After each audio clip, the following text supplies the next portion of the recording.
people, they are now taking to the street, and then they express their, the will to fight against the military coup d'etat. Myanmar, I think, actually is now at the crossroad of their history. So if the Myanmar people, they win this fight, and then they really topple down military rules, then Myanmar definitely can lead to the more democratic society, and then they can, achieve much more mature democracies. If the Myanmar people, they fail, then they will, the whole Myanmar will go back to the past, the very severe military dictatorship, and then whole Myanmar as a whole will slide back to the age of the darkness, which means that, the situations in which actually they will be totally isolated and alienated from the international society, and then they will shut down. They will be shut down from any kind of economic assistance as well as financial transactions with the international community. Then definitely the level of their living standard will go down downward spirals, and then probably their situation, economic situation in Myanmar will be getting worse. I see. Well, as you mentioned, you said that this is a turning point for the country. Now, in this situation, the military has responded very harshly to the citizens. There's been reports of shooting unarmed protesters, as you mentioned, as well as other acts of violence. Do you see any chance that this situation will get resolved soon? Well, my past guests tell me that it is very unlikely they will actually resolve these issues peacefully as well as actually soon. If you look back actually at the situation in 1988, at the time also when the people, the uproars against the military rules, and then that the protest has went on around 1 month and a half. But finally the military, they really start to crack down the civilian protests, and then at the time they killed almost 4,000 people. It's really massacres, and then so now it has been already 1 month and more since actually military coup d'etat. The military people, they took over the powers, so I think they cannot be much more tolerant anymore. Probably they will think about actually their next move. So then probably it could be very massive actually massacre and the blood shedding. So it will take much more time, and then we don't know actually how. It is pretty hard to predict how actually all the situation in Myanmar will end up. Really. I see. Well, of course, South Korea could have a lot of empathy, South Koreans themselves, given the situation, because South Korea has a history of transitioning from democracy, from military rule. So what is your sense of how the South Korean government is responding in terms of the situation here in Myanmar? First of all, actually, Korean people, we feel a lot of sympathy with the Myanmar people for their fight, heroic fight against military rules. And then because Korean people, we have experienced same things in 1980s. So at the time, actually, everybody knows that the people in Gwangju, they also stood against the military rules, and then they really fight very heroically at that time. And then around 250 Korean NGO, they formed some of the solidarity associations for the Myanmar peoples, and then they staged demonstrations. Korean people, they expressed their support, moral support for the Myanmar people. And then Korean government also has made a much more clear stance on Myanmar issues in comparison with the Hong Kong situations last year from the year of 2019. So, at the time we didn't actually express any clear the statement on Hong Kong issues. But this time, Korean government, especially Korean Ministry of Foreign Affairs, they have issued a statement twice.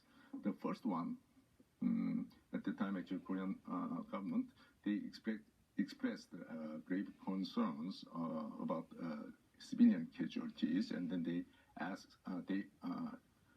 expressed their wish to restore, the constitutional order in Myanmar. So, and then even the Korean National Assembly, they adopted resolutions to condemn the military junta.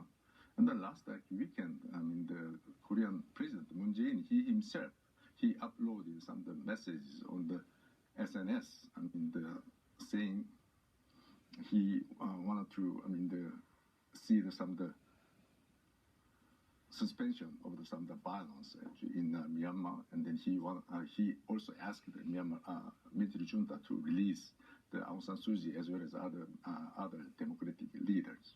I see. So we've seen solidarity both on civic society in Korea as well as the government as well. Yeah, that's right. I see.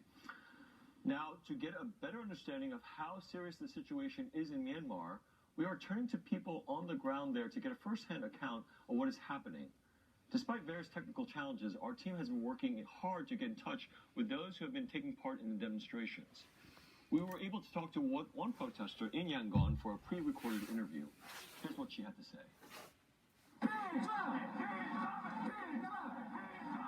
People are living in fear here every day.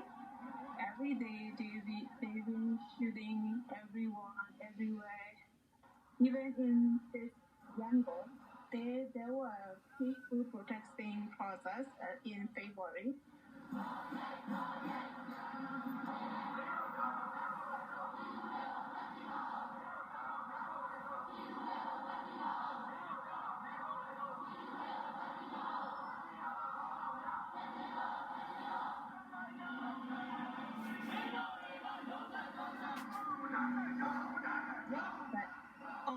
On February 28th, they've been shooting in Yangon with the real bullet and real gun, and they've been using like tear gas. Myanmar people are really are really desperate for others' international help. So I've been seeing a lot of on the Facebook. They are saying that Koreans are helping to raise a fund or something like the president is saying this or their ministry is saying this.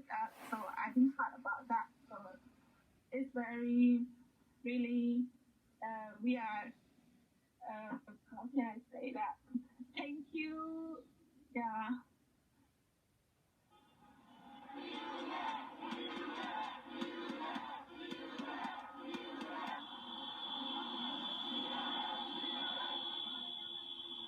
Part of us is believe that there's no country neighbor with China has a real democracy. Like so, but we were going to do endlessly to get the real democracy. This is our new generation point of view.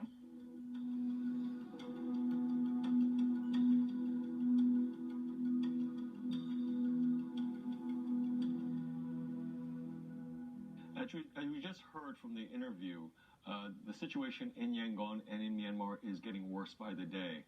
Violence is escalating. Originally, we wanted to speak to two protesters about the situation on the ground. However, we were unable to reach the other protester. We have great concerns about the safety of all those who are taking part in these demonstrations, and we sincerely hope that they are staying safe.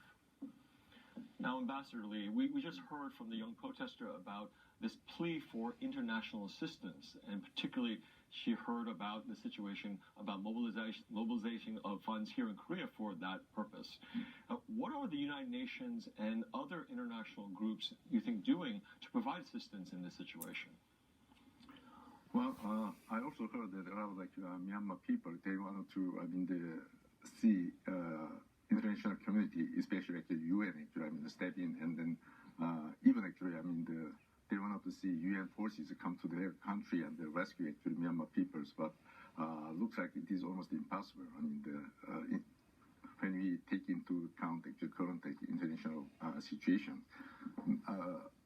But by the way, some UN also, they have also convened the UN Security Council meeting last week, and then they tried to reach some consensus to adopt the statement, but it was not actually, it was not the case. Because the Russia and China, they blocked that kind of consensus because they have the veto right to block that kind of statement. And then the ASEAN country also, 10 ASEAN member country, the foreign minister of each country, they get in touch with each other and they try to adopt some kind of the statement for these situations, but they also failed because all 10 as a member country, they have all different level of democratic development, so they have a different understanding on the Myanmar issues. So they failed, and then some country like Singapore, they have issued some statement condemning military coup d'etat, but other country, they are really reluctant to adopt such things. And then after that, some of the Western countries, they separately, they issued a statement starting from United States and the UK and Australia and Canada, from that kind of a country, including Korea also, they issued some official statement against military coup d'etat. But other than that, it is, at this moment, we cannot see any kind of practical, the measures taken by international community rather than that kind of a verbal attack on military coup d'etat. Right, so beyond these just statements made by various governments and short of humanitarian intervention that might be authorized by the United Nations, is there really anything else that can be done by the international community to address this problem? Well, this is my personal opinion, but anyhow, the international community, they can come up with a better idea. Rather than just adopting some kind of verbal statement. If they come up with some much more smarter the sanctions against the military the junta and the military owned company. Now actually the United States and other countries, they impose a sanction on the individual military leaders. And then that's not good enough. So Myanmar military junta, as well as their military-owned company, they have huge amount of the foreign asset in some certain countries. And then, if the United Nations and the United States, if they cooperate with such a country, and then they really freeze the foreign asset in some certain countries, then that will, deal a very serious blow to the military junta and make them think twice. So, with that, that kind of the seizing their monies and their assets, and then the international community can use such a thing as a leverage for the negotiations. So they put the pressure on military junta and then ask them to come up with a better idea, with some compromise plan. Right, hit the pocketbooks and maybe there'll be some change. I see. It's now time to bring in a foreign expert to expand our discussion.